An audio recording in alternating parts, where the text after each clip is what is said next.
एक जमाना था जब लोग फैंटेसी स्पोर्ट्स और ऑनलाइन स्पोर्ट्स बेटिंग के बारे में बात करने में भी हिचकिचाते थे, लेकिन इस चीज को अपॉर्चुनिटी समझ के इन दो एंटरप्रेन्योर्स ने शुरू की ड्रीम 11। क्योंकि क्रिकेट देखने का मजा तो सभी ले रहे थे, लेकिन खेल का हिस्सा बनने का मौका सिर्फ स्टेडियम में बैठकर या टीवी पे देखकर मिलता था। लेकिन ड्रीम 11 ने इस थिंकिंग को बदलने का सोचा। शुरुआती दिन कठिन थे क्योंकि इंडिया में रियल मनी गेमिंग पर लीगल और ट्रस्ट इश्यूज थे। इन्वेस्टर्स भी इंटरेस्टेड नहीं थे, लेकिन फाउंडर्स ने हार नहीं मानी। आइए जानते हैं इनकी कहानी। वेलकम टू द सीखो official show business case studies. 2012 में नए यूजर्स को अट्रैक्ट करने के लिए ड्रीम 11 ने फ्रीमियम बिजनेस मॉडल इंट्रोड्यूस किया। फ्री प्रैक्टिस कॉन्टेस्ट जहां लोग बिना किसी रिस्क के फैंटेसी क्रिकेट खेलना सीख सकते थे। ये स्ट्रैटेजी काम कर गई और 2014 तक प्लेटफॉर्म पर 10 लाख से ज्यादा यूजर्स जुड़ चुके थे।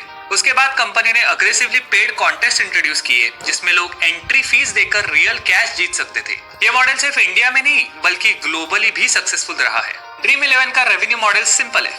जब यूजर्स पेड कॉन्टेस्ट में पार्टिसिपेट करते हैं तो एक एंट्री फी देते हैं जिसे ग्रॉस गेमिंग रेवेन्यू या जीजीआर कहा जाता है। इस एंट्री फीस का 15 to 20% ड्रीम 11 अपने प्लेटफॉर्म फी के रूप में रखता है और बाकी रकम विनर्स में डिस्ट्रीब्यूट की जाती है। ये मॉडल इतना पावरफुल निकला कि FY23 में ड्रीम 11 का रेवेन्यू 6,300 करोड़ तक पहुंच गया, जो 2022 के 3,800 करोड़ से 66% ज्यादा है। उनका नेट प्रॉफिट था 187 करोड़। सिर्फ गेमिंग ही नहीं, उन्होंने एडवर्टाइजिंग और स्पॉन्सरशिप से भी रेवेन्यू जनरेट किया। ब्रांड्स और स्पोर्ट्स ऑर्गेनाइजेशंस के साथ पार्टनरशिप्स करके इन ऐप एड्स, स्पॉन्सर्ड कॉन्टेस्ट और ब्रांडेड मर्चेंडाइज के मीडियम से अपनी अर्निंग्स और पॉपुलैरिटी बढ़ाई। लेकिन ड्रीम 11 की ग्रोथ सिर्फ नंबर्स का खेल नहीं है, ये एक टाइमिंग और स्ट्रेटेजी का परफेक्ट एग्जांपल है। आईपीएल जैसे टूर्नामेंट्स ने ना सिर्फ क्रिकेट का क्रेज बढ़ाया बल्कि नए बिजनेस अपॉर्चुनिटीज भी खोली। ड्रीम 11 ने इस मोमेंट को पहचाना और आईपीएल के ऑफिशियल फैंटेसी गेमिंग पार्टनर बन गई, जिससे उनका ब्रांड और भी बढ़ गया। मार्केट का एनालिसिस करो तो पता चलता है कि भारत में क्रिकेट सिर्फ एक खेल नहीं बल्कि एक इमोशन है। ड्रीम 11 ने इसी इमोशन को बिजनेस अपॉर्चुनिटी में कन्वर्ट कर दिया। इस कहानी से हमें कुछ इंपॉर्टेंट बिजनेस लेसन्स मिलते हैं। पहला, मार्केट को समझो और उसके हिसाब से अपना प्रोडक्ट इवॉल्व करो। दूसरा, फ्रीबीज और ऑफर्स का सही बैलेंस रखो।